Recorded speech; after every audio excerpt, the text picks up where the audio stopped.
Welcome back. Welcome first time. Dr. Twyman, heart attack prevention expert. Been doing these IG lives since at least 2020 during the pandemic, helping you guys reduce your risk of having a heart attack and stroke. Every Monday morning in my stories, I put the question and answer box and you guys fill them in with excellent questions. Teach you about lipoproteins, inflammation, endothelial dysfunction, biohacking, blue blockers, red light therapy, whatever you guys need to optimize your health. So we'll jump into the questions this week in just a second. A little bit of housekeeping. So the school group is live. It's drtwyman.com/school. It's a community where I'm putting long form videos using some AI tools to create some podcasts and other videos to help people optimize nutrition. Talked about hypertension, talked about coronary artery disease assessments. And this most recent Friday, we did a live Zoom Q&A, much like I used to do during the pandemic, where patients would log on and be able to ask questions back and forth versus just one-off questions here, where it's kind of more asynchronous. So if you're interested in doing more in-depth AMAs, the school community has that. So it's the Heart Attack Proof community on the school platform, but the link shortened is just drtwyman.com/school. So with that being the housekeeping, we'll jump right into the questions. First question of tonight, are there any benefits to creatine supplementation for over the age of 60? Yes, there's no age where it would not be potentially beneficial. It is good for muscle strength and it can help with brain function. So typically the dose is 5 grams a day. There might be benefits at higher doses, but there's a lot of GI upset if you go too fast. So work with somebody if you're not currently taking it and you want to go higher than 5 grams a day.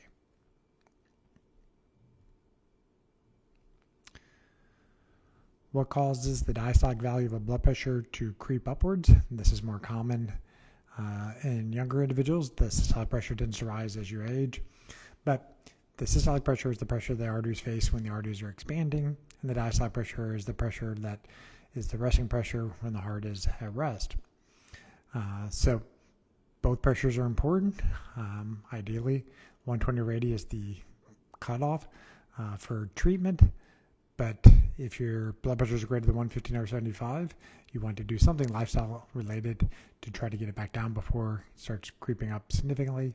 If you're persistently greater than 140/90 and you're not getting it down with lifestyle alone, then you got to consider medications to get you back down into that 120 radi range. Often due to oxidative stress and inflammation, at times low nitric oxide availability can drive it. But this is what we specialize in at Apollo Cardiology, is getting to the root cause of why people's blood pressure is elevated, because it's not a disease in and of itself. There is a cause.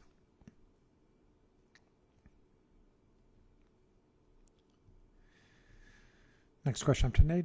My heart rate is 112 to 120. Can you lower it naturally? Can this be a risk for any other problems? So I can't provide one-on-one medical advice. In generality, most heart rates are going to be between 60 and 100. Over 100 is considered tachycardia, but can be normal in up to 2.5% of the population.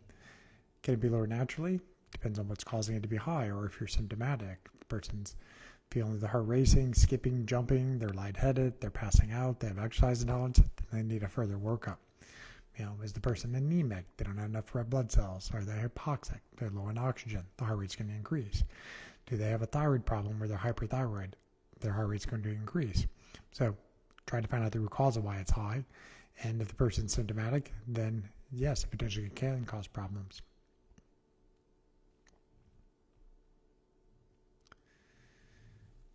Is there a connection between high long-term sugar levels in the blood and high heart rate?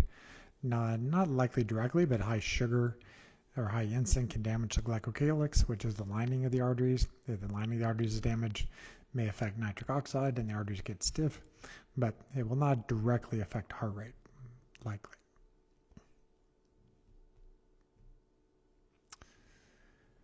Thoughts on red yeast rice to lower LDL? It does work, but must be buyer beware. Red yeast rice is essentially a statin. It lowers HMG coreductase. So the question is, why would somebody consider red yeast rice over a statin? If their concern is potential side effects, they have the same side effect profile as the statins for the most part. They're just not as potent or not as strong as the statin, as the prescription statins. The other challenge with reduced rice is that finding a reputable brand. A few years ago, reduced rice was very popular, but there were some contaminants in that caused kidney failure in patients. That is still the big kind of black box on reduced rice, is the over-the-counter regulations of it are lax, so you need to know exactly where it comes from. And if you're working with a reputable brand, it may be working for people, but there are other things like bergamot or other supplements that can work on HMG choreoductase. So personally, I've not prescribed reduced rice in probably a decade. Some patients have kidney failure with high cystatin C, then I don't necessarily stop it, but I don't start people on reduced rice.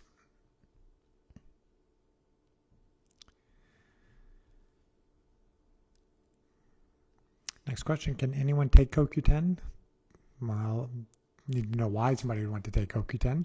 Your liver produces it, but patients who are on beta blockers or on statins, those are the two most common drug classes that I see deplete CoQ10. Those patients may need further supplementation, and optimally, most times their CoQ10 levels in the blood should be over 3. But CoQ10 in and of itself does not have any effect on lowering cholesterol. It's more that if people are on statins that lower cholesterol, their CoQ10 is kind of the innocent bystander in the liver. It gets affected on its production by the statin as a side effect.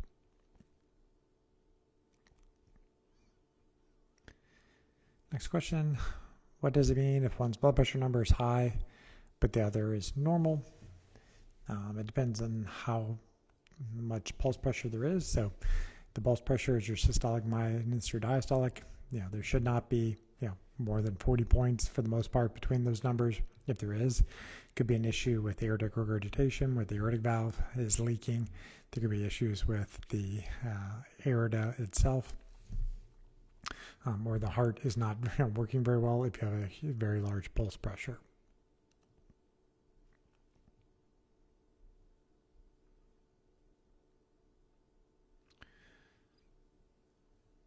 He says that they have a high LPA and LDL, but the CT angio shows no plaque. So that's a good sign. The CT angio will look for stenosis, blockage in the arteries. If there's no calcifications, it won't comment that there's any hard plaques. But CT angios don't always comment if there is soft plaques or mild luminal irregularities. So think of plaque as an iceberg. It's in the walls of the artery. It takes a while before the plaque occludes in lumen, and that's what a CT angio is mostly looking for, is how much plaque is occluding the lumen. If you really want to know if you have plaque in the arteries, you take the CT angio image, you have it be analyzed by the Clearly company, and the Clearly AI algorithms looks for the amount of plaque in the walls of the artery.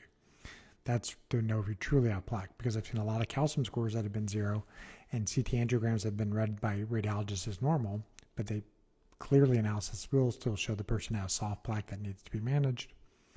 That being said, if you have no evidence at this time, great. The key is keep nitric oxide levels optimal. So exercise, sun exposure, green leafy vegetables, supplements if needed. Keep oxidative stress and inflammation low. You can look at blood markers to see if that's happening. And then if you have Lp(a), you still generally want your LDL particles to be less than 1,000 and ApoB less than 70.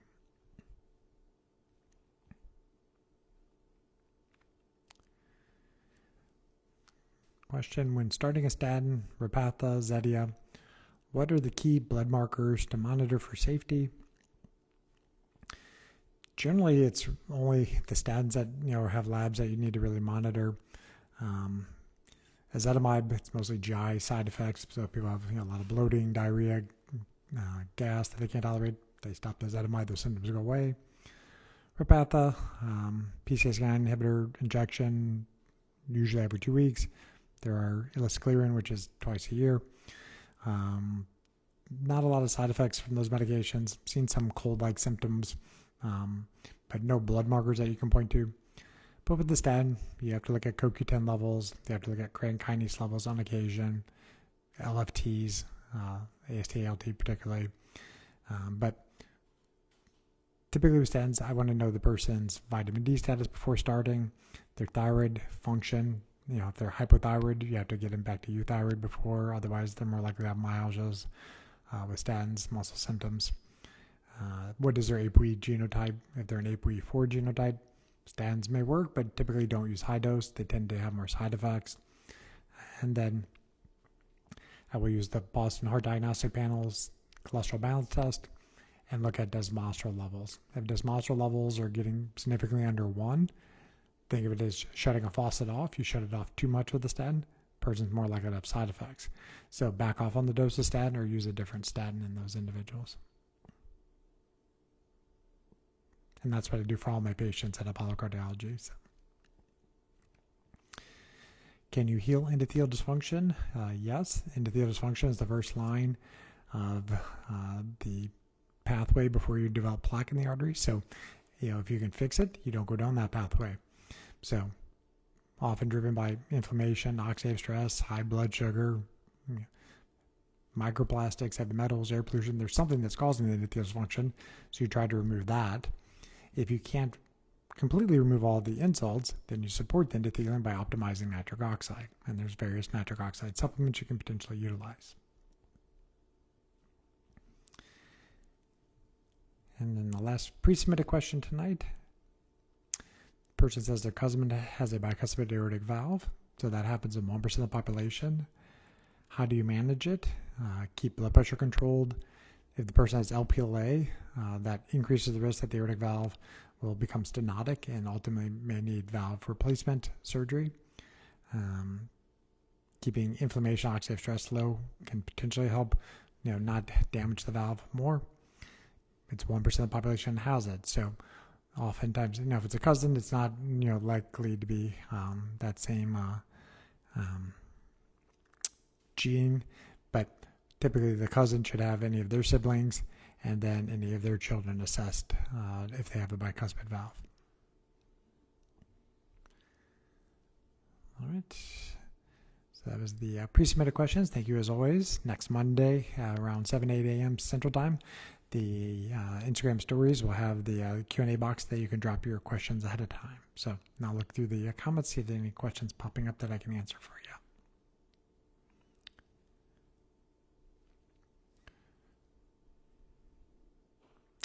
What causes sudden blood pressure spikes? Often it's adrenaline, cortisol are some of the major reasons why. Specifically after a meal, it could be shunting of blood to the gastric mucosa. Standing up too long, potentially have postural orthotic tachycardia syndrome. These are questions I can't answer for sure. You need a physical exam to see if you're orthostatic and examine your pulses.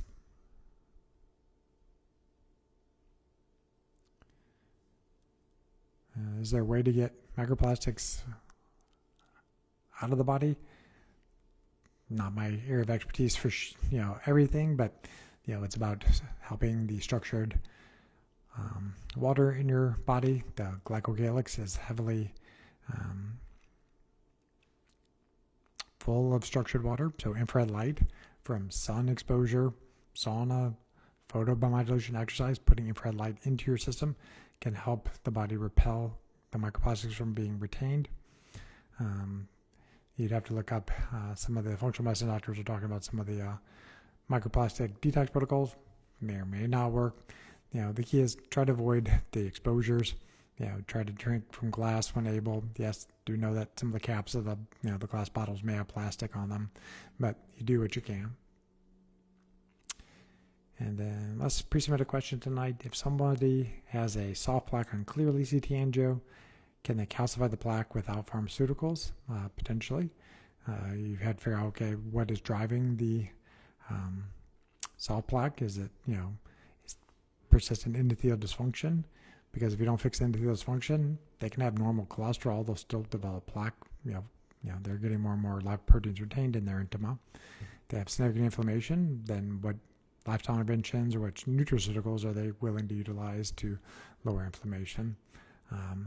And then the calcification, can happen with the body just forming more scar tissue. So it is possible. It just tends to be that if people add statins to the regimen, the plaques will calcify more rapidly.